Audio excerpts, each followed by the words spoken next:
It's a really interesting story we're going to be talking about.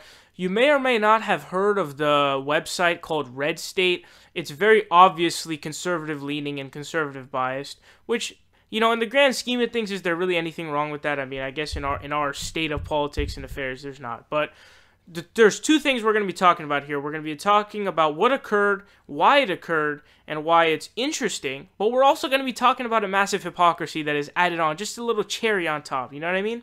So there was a mass firing at the conservative site called Red State. Here's what CNN Money says. They say, Salem Media, owner of the influential conservative outlet Red State, froze the site on Friday and dismissed many of its writers.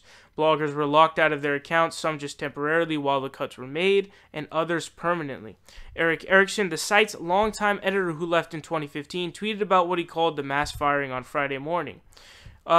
It says, very sad to see, but not really surprising given Salem's direction. And finally, after all these years, they've turned off my account. Okay. So essentially what they're going to get into right now, which is what I'm going to read to you guys, is here's the interesting reason as to why there was a mass firing. There was a mass firing of people who were critical of Trump. It was people who were, so the Red State is essentially trying to make this hub. They might even be trying to kind of get this almost like hub of Trump supporters, or this kind of Breitbart feel to it, the Steve Bannon's Breitbart feel to it. That might be what they're trying to get at. But what they say here is multiple sources told CNN Money that they believe conservative critics of President Trump are the writers targeted for removal. Quote, insufficiently partisan was the phrase one writer used in a Red State group chat.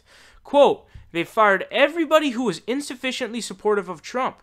How do you define being sufficiently supportive of Trump?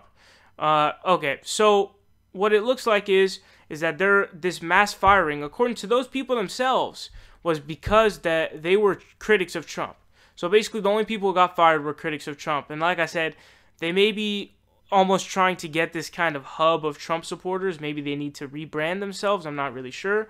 But the Red State is somewhat conspiratorial, but again, it's massively biased in favor of the right, as self-explanatory just by the name itself. But here's the funny hypocrisy that we're going to, it's a little cherry on top, as I explained earlier. It's the sprinkles, right?